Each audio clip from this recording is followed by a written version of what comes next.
कार्यक्रम के अंत में हम सब आबि गेल छी। भोला बाबा के नचारी अपने सबके सुनाबी। बहुत रास नचारी हमरा आवाज में अपने सब सुनने छी। आई भोला बाबा के एकटा एहन नचारी सुनाबी जो बहुत छोट में जखन हम अपन पूज्य पिताजी के संग कार्यक्रम करल जाय छलहुँ, तखन ओहि समय में ई नचारी हमरा से गबै छलथि हमर पिताजी। हमर पूज्य पिताजी के लिखल ई रचना आओ अपने सबके सुनाबी।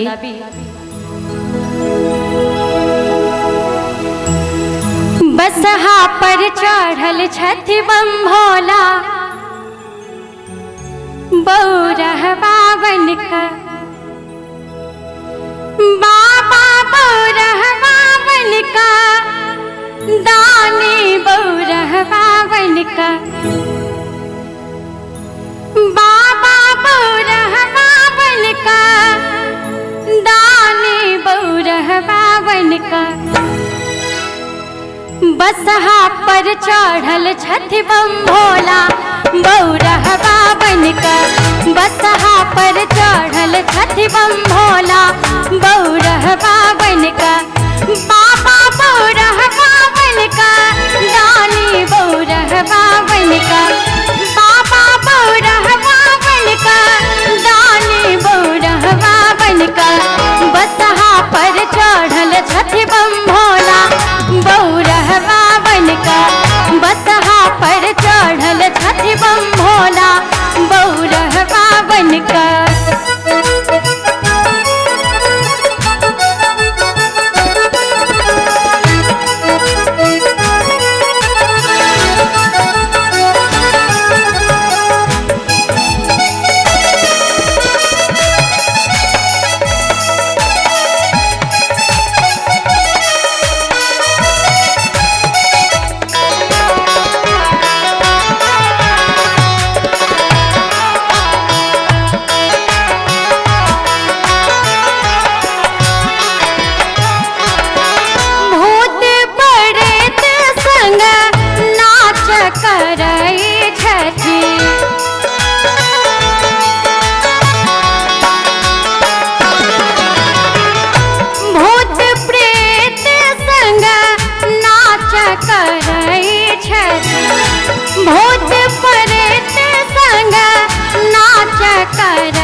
गर्दन में शोभै मुंडा माला, बौरहवा बनका।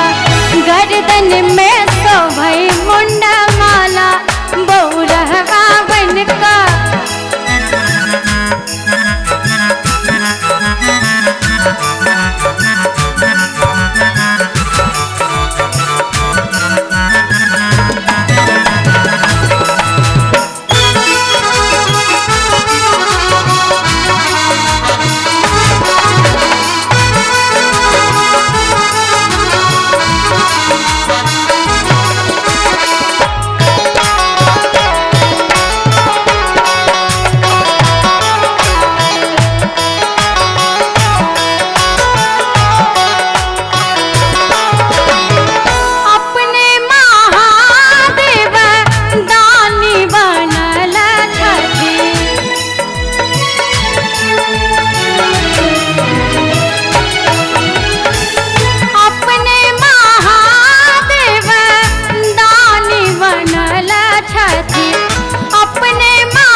घोड़का पिबैत भांग गोला, बौरहवा बनका। घोड़का पिबैत भांग गोला, बौरहवा बनका बाबा, बौरहवा बनका दानी, बौरहवा बनका बाबा, बौरहवा बनका दानी, बौरहवा बनका। बसहा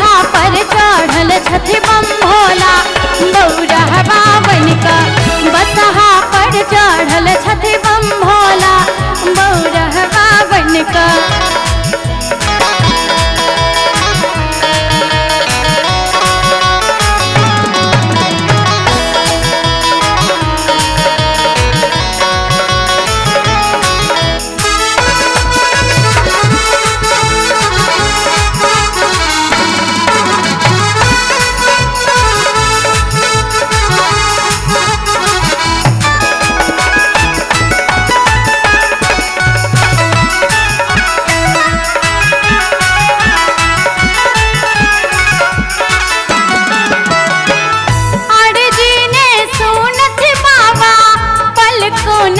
खोलै छथिन